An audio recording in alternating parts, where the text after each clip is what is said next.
12-13 یا 15 لاکھ لوگوں کو اس نے مروایا تھا مسلمانوں۔ اعلان کیا تھا کہ جو کسی مسلمان کا سر نہیں لے کر کے آئے گا اس کی جگہ پر سپاہی کا سر کاٹ دیا جائے گا۔ اس کے گھوڑے کے جو کھر تھے وہ مسلمانوں کے خون میں لت پت ہو گئے تھے، اتنا خون بہا تھا۔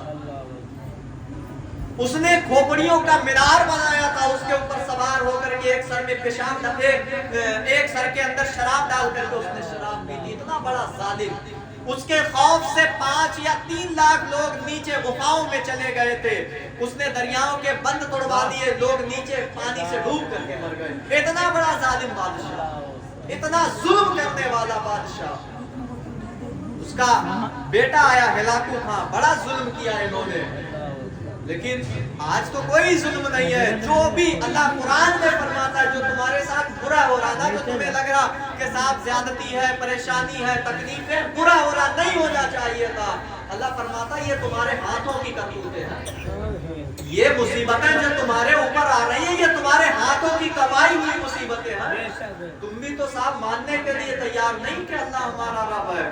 فجر کی اذانیں ہو رہی، تمہاری آنکھیں نہیں کھل رہی، ظہر کے لیے مؤذن بلا رہا، تمہاری مسجد تک جانے کی طاقت نہیں ہے، عصر کی نماز تمہاری جا رہی، مغرب تمہاری جا رہی، عشاء تمہاری جا رہی، جہاں تمہیں ہونا چاہیے وہاں تم نہیں ہو، اور جہاں تمہیں نہیں ہونا چاہیے وہاں تم نظر آ رہے ہو۔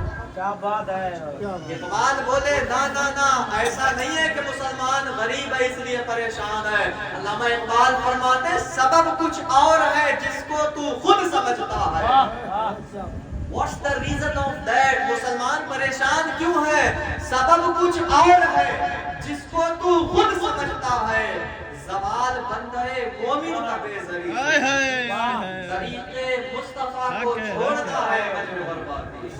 تم نے اللہ کے رسول کے راستے کو چھوڑ دیا ہے، طریقے مصطفیٰ کو چھوڑنا ہے وجہ بربادی۔ اسی سے قوم دنیا میں ہوئی بے اقتدار اپنی، ہم رسوا ہوئے، ہم ذلیل ہوئے تو صرف اس لیے ہوئے کہ ہم نے حضور کے راستے کو چھوڑ دیا۔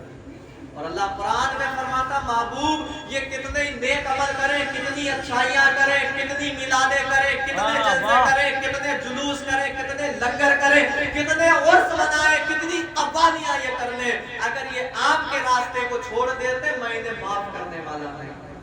ہمیں قبول تب کیا جائے گا جب ہم حضور کے پر جھنڈوں پر چلیں گے، جب ہم حضور کی روش کو اپنائیں گے۔ زمانہ چلا جائے جتنا آگے جاتا ہے، ہماری کامیابی اس میں ہے کہ ہم 1400 سال پیچھے چلے جائیں۔ ہم حضور کے، شاید میری بات آپ کے سمجھ میں آ رہی ہو یا نہ آ رہی ہو، بہت آسان لفظوں میں میں بول رہا ہوں۔